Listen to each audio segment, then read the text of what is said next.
So we do a fixed fee at our practice for those first 2 visits, and then we simply help them understand our core system where they simply pay what they can for the care that they get.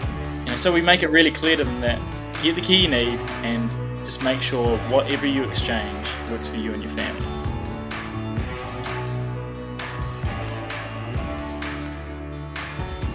This is Down to Earth Conversations, where we hear from ordinary people who are helping to bring a bit of heaven down to earth.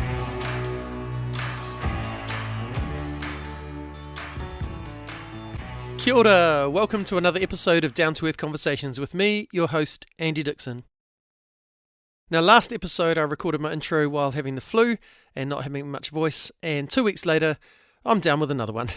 So I'm pumping myself full of drugs and hot drinks to get through, but I'm going to make this brief and get straight into the real action with not one but 2 incredible humans joining me on the podcast today.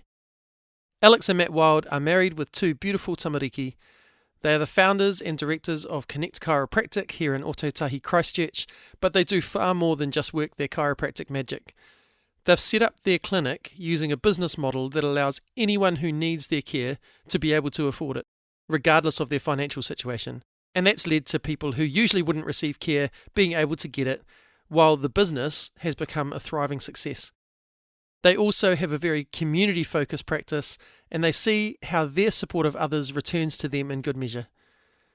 You may notice that Alex goes a bit quiet on it in the middle of the kōrero, and that's because Alex is actually ducked off to attend to their baby, but she comes back in for the later stages of the conversation. And when I spoke to them, they were actually all the way over in Norway, visiting Alex's family, so it was a huge privilege that they found the time to speak to me, and I'm sure that you will be glad that they did. This is episode 52 of Down to Earth Conversations. Here's Alex and Matt Wild.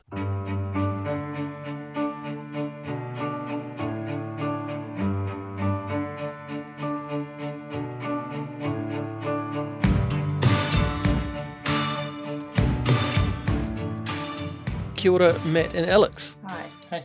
It's really great to have you all the way from Norway. Yeah. When I contacted you and said, would you like an interview and I can come to where you are, I wasn't really thinking Norway, so that was a bit of a bridge too far. But yeah, really grateful you could take the time to meet online and discuss a bit about what you guys are up to. First of all, who are you guys? Where are you from? What makes you you?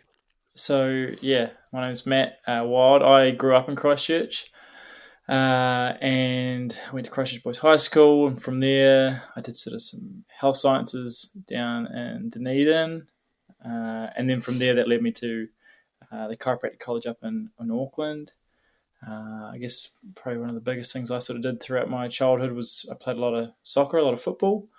But yeah, it was that sort of education journey from high school to health sciences to chiropractic, which obviously led me and Alex together and led me down this whole path, I guess. Yeah. Well, obviously I'm from Norway, so that's where we are now, visiting family. So Alex Schaubheim, that's my full name. And I guess maybe I kind of start the journey from the beginning. I was a very keen snowboarder, and that's kind of what let me on the path of chiropractic. Got very injured, but then was also thinking of chiropractic kind of changed my life at that point in time. So I decided that perhaps this is something I could pursue, and it was really a mix of trying to find the place I could also snowboard but also study, which kind of led me to New Zealand, because Canada wasn't really an option because Ontario doesn't have a lot of mountains. So New Zealand it was, really, kind of a long story short. And that's kind of where the journey started. Because you're hard pressed to find anywhere that's more than a few hours from the mountains in New Zealand, aren't you? Yeah, and it's stunning, and the culture, and I had been there visiting once, so I kind of knew that it wasn't a completely foreign country. I had friends and that from New Zealand, so it was really a place I wanted to explore more as well. Although the scary part was that it was so far away, and I did really love my life in Norway, but it was time to make a leap for I guess, investing into my own future. How was that for your family? Pretty, probably double-edged sword kind of situation. I think they were really proud and really excited, and wanted me to do it, for myself. But then obviously being away for 5 years was probably that was a big time frame in their minds that, wow, could that really happen? So yeah, there was a lot of, we missed each other and continuously do. Obviously I've been away from Norway now for 12 years. So they really felt on that distance. Well, we both have. Right, so it was 12 years ago that you came to New Zealand? Yeah, 2010 was when I started at AUT in Auckland. Actually, I was still up in Auckland at that point. Yeah. We moved down to Christchurch in 2013, so Yeah. Oh, well. yeah, I was working up at Unitech, so that was like the opposition. Yeah. Yeah. But yeah, Yeah. no, all good. So you guys studied together, obviously met each other there. What was life like post graduation? Where did life take you then? Yeah, from there, so me and Alex sort of got together towards the end of college, and then we both took jobs in Brisbane in Australia with someone who we were also studying with. His family had a group of practices in Queensland, and we'd come to know them, and they'd done a really good job, and they'd become very successful, and there was a lot of things that we wanted to learn from over there. I guess it was a matter of pursuing something that you envisioned being, I guess, the pinnacle of maybe where you wanted to be as well. So we were really grateful for that opportunity. Which is nice that it wasn't just, oh, now it's time to find a job. No. It was, here's something that I can actually go and learn and, sow into. And Yeah, I think you find with the New Zealand college has a very good reputation around the world, and it's become to be, I would arguably, the best chiropractic college in the world, which is interesting, right? For a profession which obviously started in America and is global, but New Zealand college has a really good reputation. So so in the end, typically we do get headhunted a bit. There's people in general do want New Zealand graduates, and that's obviously something that I didn't know when I signed up. It was the college in New Zealand, and that was the place that I was going to go. But so we're very grateful that for that education and for the training that we got there, which which led to us being able to get I guess good jobs and form good relationships and meet new people even throughout college as well.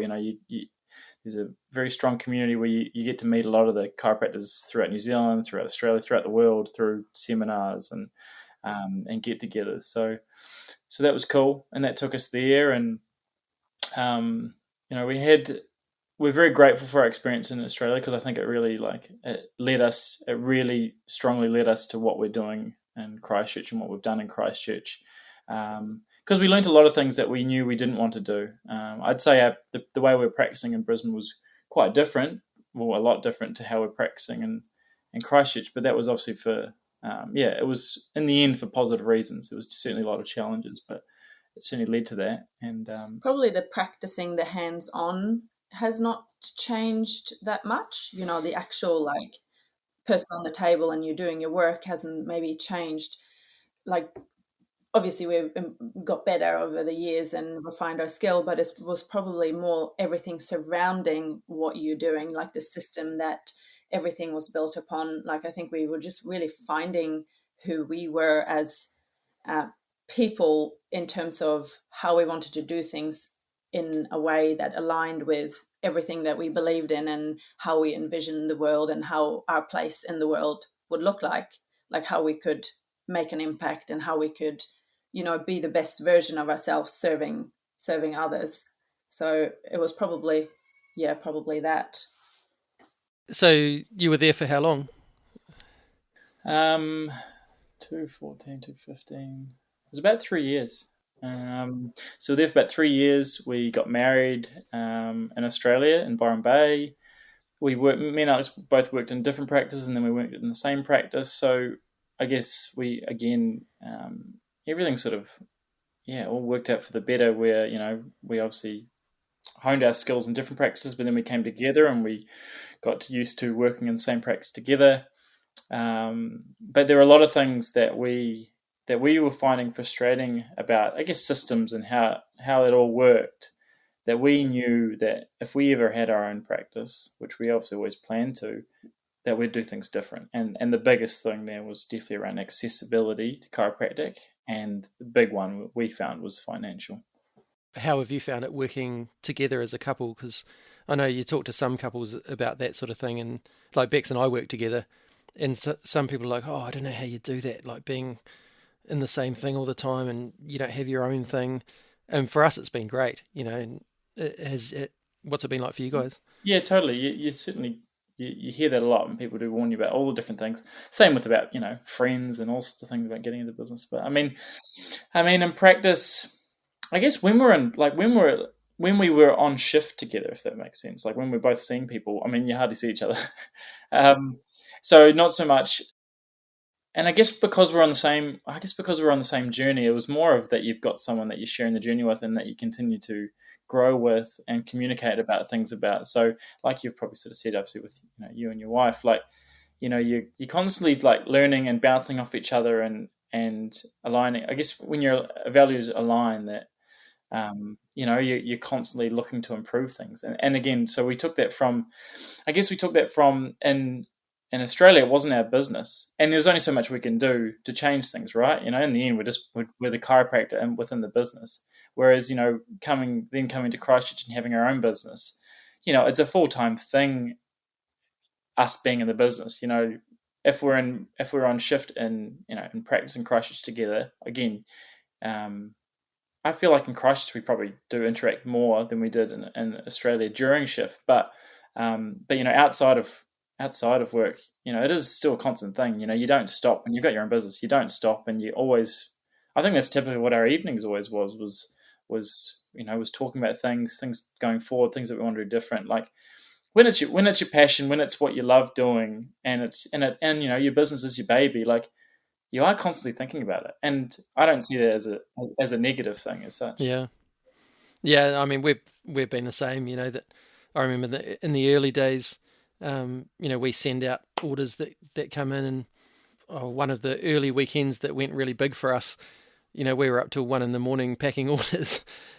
Yeah. And that's just what you do, but we've just loved journeying together.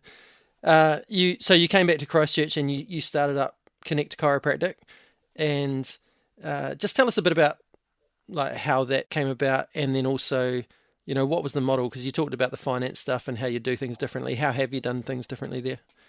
Yeah, so I think that's definitely like it. I guess there's a few different like points that brought us in the direction. I think for both of us, for Alex and I, in college, we like heard stories of a few different practices in the States more so. It was a guy named Reggie Gold, and he's a bit of a legend within the chiropractic sphere. But he ran a practice which was like a box on the wall practice, is what they called it. So I think it was in the 70s or 80s, and he basically was seeing people. There was no appointments. You'd just rock up to the place. You'd basically get in line or get a number, get a ticket. You'd go in, get your care, and then on the way out, there's a box, and you can choose to put as little or as much as you want in that box, or nothing. It was just purely on a faith, trust-based system. And from what I understood of the world, that was pretty like insane to me. Like I don't like that sounds so cool. Yeah. And especially when you hear that it was like successful, like he's a legend, and it's he was seeing so many people, he was looking after so many people. Financially, it seemed to always work out. It seemed like it hurt. That's what we sort of understood, and it just sounded just a bit legendary, really, like just amazing. But it never really was a thing like, oh, we wouldn't do that now. Like that was in the 70s or 80s, like So it was sort of like in the back of our thoughts. Whereas we continue on and because you're meeting all these chiropractors in practice, what you think chiropractic practice is and what your business will run like is like what everyone else's business and everything runs like, And so that led us to, Brisbane. And I think the biggest challenge, like I said earlier, was around, the accessibility. That there were people coming in that wanted care, but because of the financial barrier, they weren't able to get the care that they needed. So it was either they didn't get the care right, or, what we recommended and thought what we knew what was best for them, they couldn't achieve. So, they'd end up doing less than that. And then because they don't do the care that they need, like, it ends up just not being as efficient or as effective. And so those were like the big frustrations. And we sort of, continued to sort of think about what we would do. And there's a whole lot of different influences there, like you sort of said. We think back, but then we did know that people were doing this sort of thing. Even in Christchurch, before we started up, there was a practice on the north side of Christchurch that was doing that sort of gift economy type system. And so we would talk to them, and we worked with them a bit and understood that, and that gave us the certainty that we're like, yeah, we're going to do this. And so we were in Brisbane. Alex got pregnant. And we decided, we wanted to be with family. So we were either going to be in Norway or we were going to be in New Zealand. We chose New Zealand, got settled there with my parents. Baby came, and then at that point we were like, yeah, we want to. I guess like it was around about flexibility and what we wanted to do. We wanted to have our own thing, and that's what led to Connect. And so, yeah, from there, I guess we sort of put everything together. We did the brainstorm. We worked it all out. We wanted to make sure it was always going to be financially accessible to people, but we also wanted to make contributions to the community as well. And that's we'll probably talk about a little bit later. But that's where our community program came into things. But when it came to care in general, the first 2 visits at a chiropractic practice, or how our practice works, is that it's an extended period of time. We spend a lot of time both in practice and then out of practice putting sort of reports together. So we do a fixed fee at our practice for those first 2 visits. And then from there, once we sort of understand everything, understand the situation that someone's in, we know what's best for them going forward. The cool thing about the system is that we get to recommend what we know is going to be best for them. And then we simply say to them, help them understand our core system, where they simply pay what they can for the care that they get. So, so we make it really clear to them that just, get the care you need and just make sure whatever you exchange works for you and your family. And some people can find that a little bit of a confronting thing, like, oh, what do I pay? And all those sort of things. And even just the whole, they don't want to, skimp out on you or whatever. But we make it really clear to them that it always works out. We've got a nice guideline which sort of tries to reflect, what standard chiropractic fees might be, where the costs go to, covering rent, covering power, covering, ensuring that the chiropractors, because obviously we've, had a lot of chiropractors in our practice, to make sure that they're getting, that their time is still being valued. But in the end, what we've always trusted from the get-go is that, when you provide a service, when you genuinely, are doing that from your heart, and you're doing the best thing for people, people never abuse it.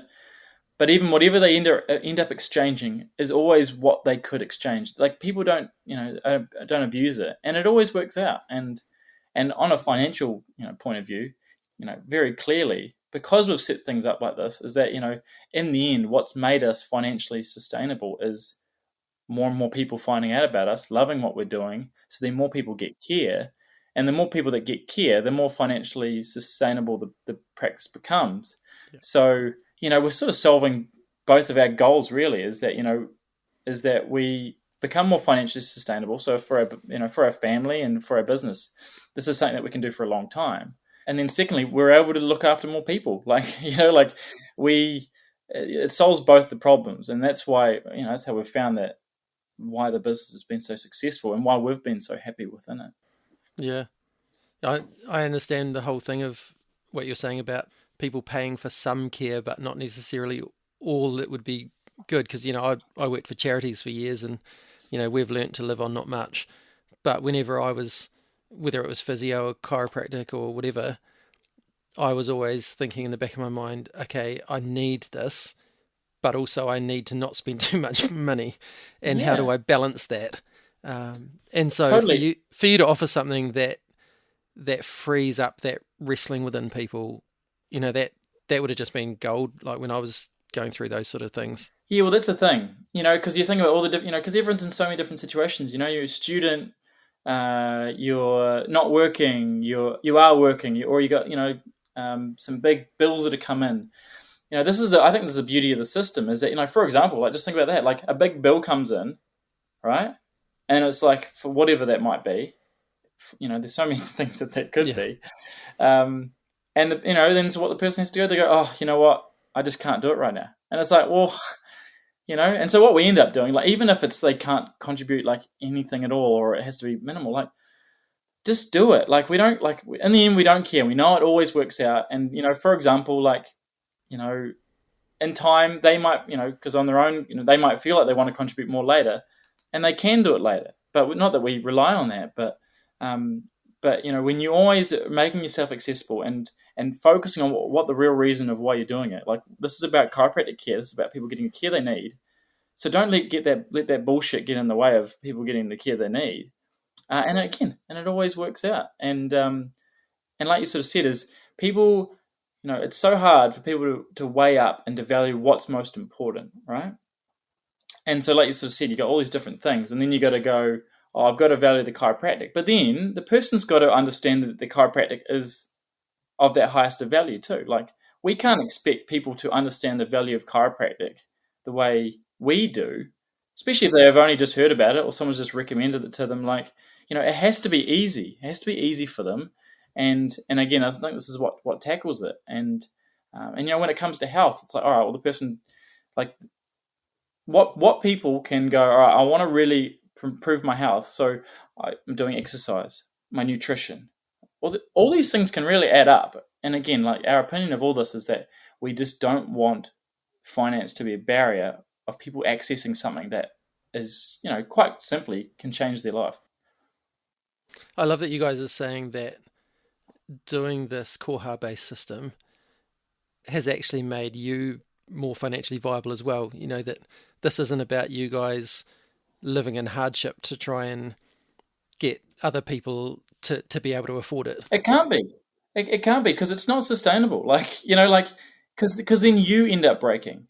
Then you are the one who needs the help, and it's like that can't be the thing. Like it has to still it still has to be viable. And I don't mean need to be making a ton of money. Just that the person who's providing it, like it's our business we need to be able to live the life that we want to be living. Because again, that's obviously very important to us.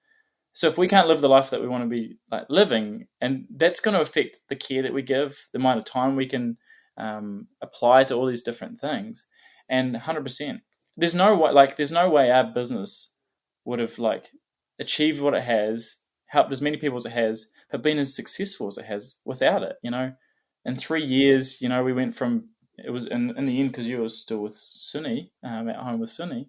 It started with me. And then, in 3 years, we had 5 chiropractors, and we were looking after, over 500, 600 people a week, which is pretty, which is, well, it is. And again, it's just achieving a goal. And it was just we're just so, we're so grateful that this has all aligned. But we do trust that this happens when you do stick to your guns and stick to your values.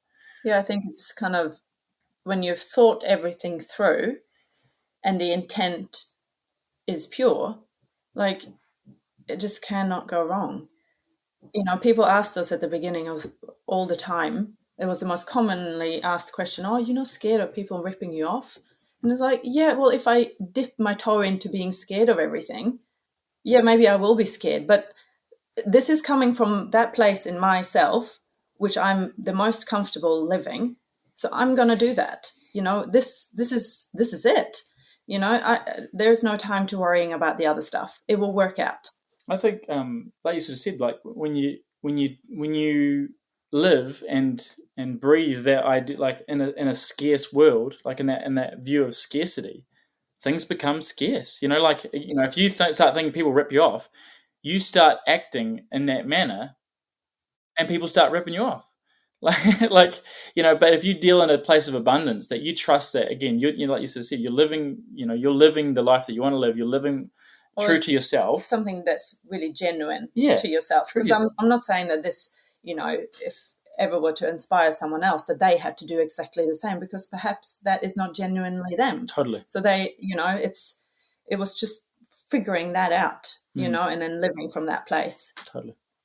I love the idea too that, from what I've noticed from talking to you guys, from talking to other people in business, it just seems that generosity breeds generosity, so by you offering that to people, almost lessens the chance of being ripped off by it, because they appreciate the gift of that and can then respond in kind. And you're always going to get some people that work systems, but you're going to get that in every kind of business, doesn't matter. You can't escape that. And in the end, you start, it's moving away from that whole idea that someone needs to get a deal. Like if someone gets a deal, that's not an equal exchange. Like, like that someone gets, it's like we're trying to fight for who gets the best of the deal. It's like, well, how about we just set up a thing where people exchange of what they feel, right. And again, when we're doing it from our level of what we think is right, and they're being appreciative, like because when it's face to face as well, it's very hard for people to do that.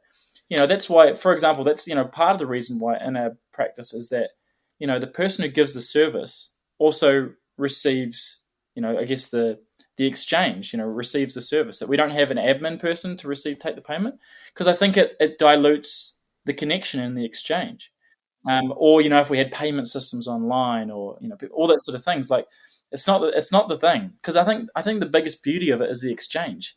Because in the exchange, it's not just the transfer of money into an account or whatever. It's genuine, it's generally like gratitude. Because, there's a lot of people who have to pay not much at all, or sometimes nothing at all. But the exchange is still there. There's still an exchange of our energy between each other, their gratitude. In the end, we are grateful because we get to provide the service to someone who never, ever would have got it. No way. Yeah, and, totally. We've got to, and I think we do think about that quite often. We've got to sit back and think about that, because that makes us feel good, because, we've definitely made some big differences in people's lives who before haven't really had that opportunity. Yeah. On your social media, I was looking and you were saying after 3 years you'd subsidised $800,000 worth of care, of chiropractic care, which is like, some people look at that and go, well, you could have had all that money, but actually, like you're saying, well, we probably wouldn't have had all that money because no way. Because actually the business has grown because of this thing. But like, you look at that and go, man, if there's that much money of subsidised care, that means that many people were being helped that might not have been helped otherwise, which is just beautiful. And what does that cost to society, what's exactly. the ripple effect of that? Yeah. For someone that's maybe on the benefit, that can't even imagine going to a chiropractor because it's, $65 or $55 for an appointment, and that's, half of their, living wage. That's, what does that cost, and now they might be able to apply for a job because they don't have crippling back pain anymore. I was going to say, that's the thing there. Like, you go, which even for us to go, like, we feel that's pretty mind-boggling that we've subsidised that much care. But, but when you actually think about it, and that's also the thing as well, is that, like, people think about that number, right? And they think of, like, how much money that is, and, like, that's been so easy. Like, it's just been us doing our thing. It hasn't been easy. It's like, well, it's been easy, but it's been amazing. It's been it's just been so rewarding, and we've loved it. And again, it's been a lot of work. Yeah. But in a way, that work is purposeful. Yeah. So therefore, it's way easier. It's way easier. Is there a whole lot of joy that comes with that of just seeing the good that's being done? For sure, like there is, and I guess when you do hear that number sort of thing, like Alex is sort of saying, that's how much it's been subsidised. But then again, you think about, what is the ripple effects of those things? But then you think about all and every other different aspect that can be as well. When this has been done, and you get a certain amount of number, but then you go, okay, but what is actually the real benefit of that? Like, what's the cost to benefit ratio? What really comes from that? Because then there's a big difference between the government giving out $800,000 of facilities to chiropractic care. Do you know what I mean? There's a big difference there. When someone subsidies, as opposed to then us doing it in this facet, there's so much more gains that get made. As opposed to doing it the other way around, because it's just not the same. It's not the same exchange. And in the end, as we well know, just like with ACC, it just always gets abused. People take advantage of it. It's not the way it needs to be done. It has to be done. People to people. Has to be done privately, because that's where you really get that great connection and growth. I feel. Yeah. How is it starting up this thing while having a newborn? Well, I mean, because I've had 3 of them. Yeah. That's some hard yards times, like on their own. It was a whirlwind, Well, I think just since 2018 has been a ride. It's just been a super intense period of our life, which I'm sure will continue to some extent. But then, as you reflect back, it's sort of, well, you wouldn't want to be without it either. You wouldn't have done it any different, yeah. Because I just have come to this point within myself that I'm just surrounding to the process. I'm trusting that it's all meant to be for this reason. But yeah, it's been it was definitely tough at times. Because because that was our first child, and we basically started the business at the same time, basically. Yeah. But the thing is, we felt like we needed to, like, for our family and for that same reason. And so, like, you go back and you go, like, that was a really intense time. And it was I remember, like, the challenges of Alex being first-time mum, challenging with breastfeeding, and just the lack of sleep. And I just remember, like, in the middle of the night, when, we'd be up at 3 a.m, I'd be on the computer going through the stuff I'm, like, preparing on the business, because I'm like, well, I'm awake, I'm here with Alex, like, all right. Like, it's sort of a little bit of a surreal sort of thing, but yeah, like I sort of said, it was, there's been many tough times throughout it, but again, when we look at it all, you wouldn't do any different. But then I don't think it's any unlike any other kind of situation for anyone else in in Christchurch or New Zealand. People do these things because either they feel they have to, or they want to, or when is the best time to have children? Well, anytime, or this totally. very moment, Yeah. I mean, we had a 19-month-old and a 3-month-old, and chucked in our jobs in Auckland and moved down to Christchurch with no job. So, well, there you have it. And again, it was the best thing for us and our family. Yeah. But if you'd asked me, is it a good idea to move cities with a 3-month-old? I'd say probably not. But it has to be for the right reason, right? Yeah, totally. And also, I mean, we were moving down into my parents' house and getting the support that came with that. And, yeah, nice. Yeah, so it wasn't quite as hard as it could have been. Yeah. But still, it was packing up your life. That's decent with a new baby. Yeah. So tell us about the community program that you have as well, because like you say, it's not just the subsidy stuff; it's actually giving back to community as well. Like a lot of businesses have done these same sort of things. Like you said, that's sort of just that contribution, that regular contribution to things that they, believe in, or they think is important. Like for us, we remember in Australia, I'm not sure if you know Grilled, the burger place over in Australia. It's like a chain, but they just did this thing. You go in and you get a burger and you get a little bottle cap and you chuck it in a jar. To support a local program, and so they're everywhere. So in all the different places, all the different burger joints are in different suburbs, and typically the organisations that they're supporting are local. And we always really admired that. Like, we just thought that was such a cool way of supporting the community that you're in. And again, it's back to that whole mutual exchange thing again. Like a burger place, you're supporting people in your community that you and organizations that you think are great, and then those people in the community that get supported, you think they're not going to want to have a burger, and they're going to want to be, and they want to be grateful, and again, it's that whole exchange thing again, and I would argue that I think that was one of the greatest things that sort of helped us sort of get our feet. I think starting up was. I think it's just a wonderful exchange where you can go to different organizations, ones that you genuinely care about, that you think are doing an amazing job. You can go to them and you can say, "Hey, we love what you're doing. We'd love to support you."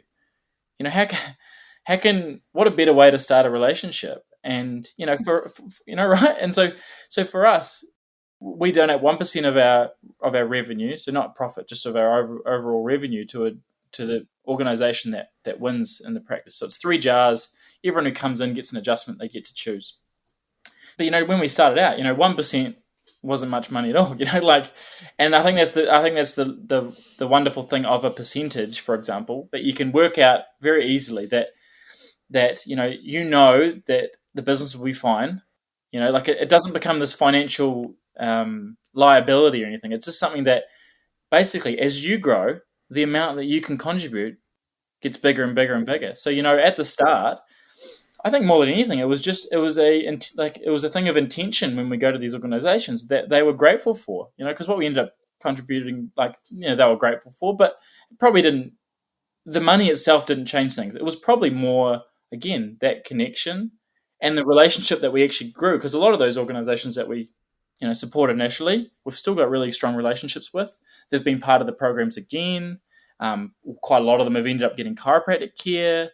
But we've always just supported each other mutually, and just setting that up from the get-go. Yeah, I think it just aligned. It aligned with everything we were trying to do, obviously with the chiropractic as well. And I think it was probably an element where when we were sitting and I guess shaping our business in the beginning, is sort of like, okay, we know what chiropractic can do. We know the ripple effects that it potentially can have, but we can't solve problems or fix things on our own. So how can we also support others that are doing things that we are either not specialized in doing, or maybe even don't have the passion in providing our time and effort into, but we love what they're doing because we see that plays a huge part to either society or role in their community. So how can we kind of ripple that further into their yard or their corner of the house? So it was kind of extending that to make sure that all aspects of how we had shaped this business was thought about, and we felt like the community program was a part of that, is to create that sustainable and lasting change that benefits everyone. Yeah, I was thinking, even as you were talking about it, that even just having your clients seeing those organizations, is an awareness thing for those organizations. Yeah, if nothing else, and well, I think I would argue that that's the biggest thing, really, is that people come in, and like you just said, we look after a lot of people, and they're presented there. People have to genuinely think about who they're going to contribute. So they actually, in their head, they're trying to go okay, which one aligns with me? And so they really want to figure out what exactly, and then so what we found is it leads to, people finding out about this organization, and they end up volunteering. We've got many cases of that. That's cool. People who have found out about the organization just through seeing the jars, and they know someone who could benefit from that service that organization is providing, Yeah, and cool. So it's just, it's just so many different things that come with it. So I think in general, it's just the intention. It's the intention in the first place that drives the real change, I feel. And still, I mean, financially, again, you've given over $20,000 away to support these local groups, which again, you look at that figure and go, that's awesome. And then if you think about the awesomeness of that figure plus all the extra benefits you're talking about, again, that's some real change being made in the community, which is so good. And you sort of go, and you go the same sort of thing again. You're like, would we, without that, without all of this, would we have gained as much revenue to then have been able to contribute to as much to the, so it's just, again, it's just, the more you understand about how much, it's just it has to be that circular cycle of gratitude, and again, but it's done genuinely, and you just see the benefits of it. It's heart-centered intent. Yeah. Really. Yeah.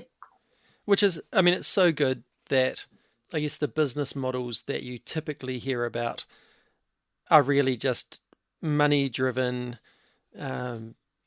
people not really cared about. They're just numbers or figures, or, the more we can get in, the more money we make. And actually, you hear stories like what you guys are doing and go, that's not even factually correct in terms of, the ability to make money is actually even enhanced by having these other models that are driven by good and driven by, caring for people. And so yeah, I love that it's, again, it's not a, well, let's forego the money and forego the profit for the sake of the good. It's going, actually, no, this is a win-win. This benefits everybody, which is just so good. If we set something that was too ambitious, like, so we were contributing more or we were doing this or that, and it wasn't financially sustainable, how good is that for the community if we go bankrupt and if we don't have a business? Or again, like I was saying before, if we ourselves are suffering in different ways, we're working too much, or financially it's just, it's tough, or we can't meet this or that. Again, how much are we going to be able to contribute? We are going to be able to contribute the most, and our business is going to be able to contribute the most when we are thriving. And that's the same thing as, again, when we are able to facilitate someone else to thrive in the community. So it might be because of their needs, their chiropractic needs. It might be their back that's affecting their ability to work and affecting the way they interact with their family.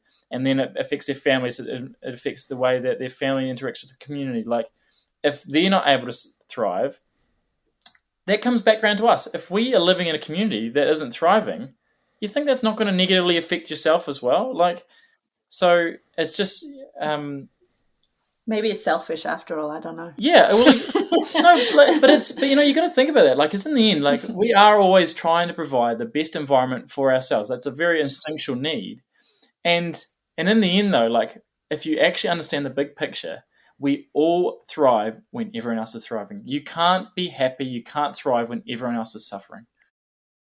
You hear often the idea of love your neighbour as you love yourself, and that so often people focus on the love your neighbour thing and forget that actually to do that well, you've got to love yourself. You've got to be looking after yourself, caring for yourself in order to be able to do that, loving other people. So to see you guys running a sustainable model of business where there's so much good being done, but actually it's also good for you, it just brings me so much joy to see that sort of thing happening.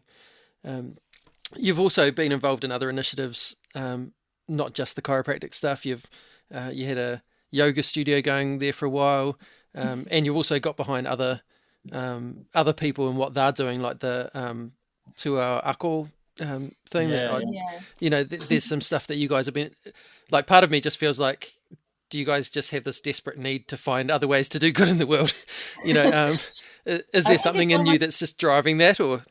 Yeah. Well, I think it's almost like it's an element of creativity. An artist at work have something to express. It's they have this vision, or they need to do it and sketch it down and write it down or map out this picture. But perhaps for us, it's more like seeing an opportunity of, if these people are thriving in this way or shape, form, and we can, I guess, share with them how we've done things, and they can shape it to how it feels right for them in their situation and what they are good at. Like, that is just, I think it's just so rewarding. Like, perhaps it is an internal thing for ourselves. Like, it just feels good. It's like you've been for a run and you feel like on top of the world. It's for you as well as, you're doing your bit to, I don't know. Yeah, it's rewarding. It really is. I think, like what you said earlier about, even when it came back to that, the community program and the donating the 1% thing, is that, there were, there's all these different facets of health that, that are required to really thrive. And so, when we think about the success of our system, and then we try to correlate it, and we try to think about how that could be applied to other, parts of health or business or anything like that. And so, so obviously the two are, they've become very, very great friends of ours, and they were in a situation where what they, they had this idea of what they wanted and how they wanted to teach kids, but that wasn't working within the system that they were working in. And then so then we go, so what are the opportunities? So then we start, so then they start to think about the way they want to teach and how it could become sustainable for them and their family and for the people they look after. So then they start running the same sort of, they start to run a koha based sort of thing, Yeah, which can be, if you do it properly and you set it up in a way that it's obviously heart-centered, but again, it still has to be sustainable. But now you're tackling the education part of things, where there's kids who who just shouldn't be sitting in a classroom, right? They love and they need to be learning in nature, because they themselves are teachers, and they would see this with kids all the time, that it would lead to a whole lot of disastrous consequences when you get these kids outside, change their life. They're different people. And so that obviously, like with that, and the same thing with the yoga, we just see the same thing, is that it's an accessibility thing. And if we could make yoga more accessible through this sort of system, and that's what we found. I guess there was one way for us to be like, okay, we recommend people to move. And to do yoga, really. Yeah, to do yoga, or some kind of movement aspect like that, 20 times a day. You get a bit tired of repeating yourself in a way. And we were like, obviously it's a part of the job, I guess, but you are encouraging people to move. And then people are like, yeah, but I can't afford to go to the gym, or it's too difficult and blah, blah, blah. And we were like, okay, why is no one else doing this? Why it seems like the most simple thing, that you can serve yoga teachers who are fantastic at what they do, but then also it can be a sustainable thing for them. They can be rewarded for exactly the hard work they do and the amazing skill that they have, but then allowing people that only thought of yoga as something rich people in Instagram does. Well, yeah, they have the membership, totally. and they sign up for a year, and they, But just learning to breathe properly, that's a skill that could save your life. And it just seems so simple, and hence why I guess we set it up. It doesn't need to be complicated. It didn't need to be fancy. It just needed to be, again, something that felt right to us. What would you guys say to anyone who's looking to start a business and wondering about this koha model? Again, it has to feel right. This is something that that you really want to do, and that, again, it does have to be thought out, and you do have to work out that I guess you sort of got to run the numbers a little bit too, and what we definitely have found, and through practice as well, because obviously we've done this in different things, when it's service based, right? Because obviously it aligns with koha, right? Because it's that direct exchange. When it's service-based, I think it aligns and works well with koha systems fantastically. And I think you'll get that everywhere. And again, but then when it comes to the koha system, I think guidelines are important. I think people understanding all those things are important. I think it will get super tricky when you're now dealing with margins and you're dealing with, products, and that's something that we haven't looked into, something that we haven't sort of. No, we haven't really needed to dip our toe into that. No, and it just hasn't. There's nothing that's really drawn ourselves to that. Mind you, we've thought about, like a health food store, or of produce and meat and all those sort of things like that. But in the end, I think when it comes to margin, it's a different thing. I think most likely amongst those sort of situations, it's what you end up doing with your contribution and how you connect with your community. I think that's the way you create those situations. Yeah, or other aspects of your business. Yeah, totally. So there are different ways to do generosity and goodness, and it's about finding the right one that fits for whatever it is that you're looking at doing. Totally. That's right. Cool. That's right. How can people find you, follow you, support you? We are on probably all the social media channels, I guess. Connects on Instagram and Facebook. We're obviously just in Fairmead. We're currently over in Norway, and we're going to be over here for a wee bit. So we've got our 3 chiropractors working there at the moment. We've got Koya, our legend 7-foot basketballer, roaming around the place looking after things. Jeepers. What was that? But yeah, that's the main way you can get. Just the kid falling out of the cot, Yeah, there's always sort of things straight away. Do we run? Yeah, cool. And I'll put those links in the show notes as well, so people can find you guys easily. Legend. But yeah, thank you so much for taking the time. Thank you for sharing your story, your heart for people and business, and thank you for what you're doing to bring a bit of heaven down to earth. Awesome. Thank you so much for having us. Nice chatting.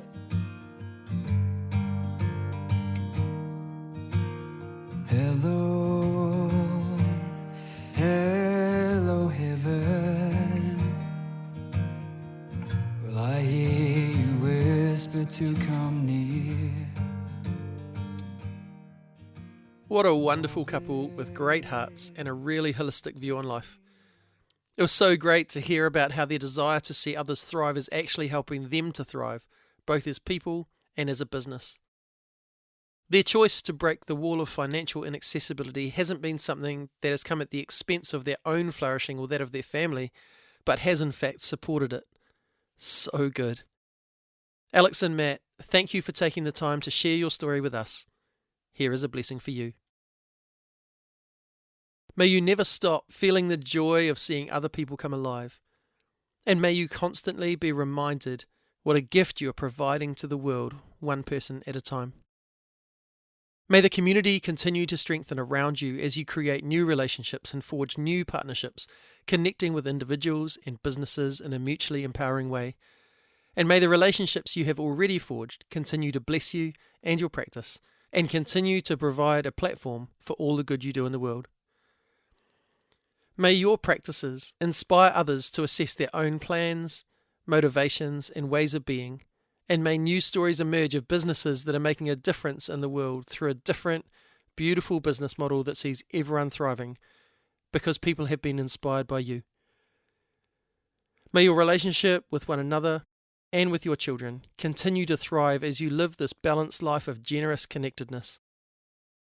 And as your children grow, may they know this life of generosity, wholeness, community and belonging as a normal part of what it's like to live in the world, as they see the life that's presented them through the way that you live. And lastly, Alex and Matt, may you know you are seen, you are heard, and you are loved.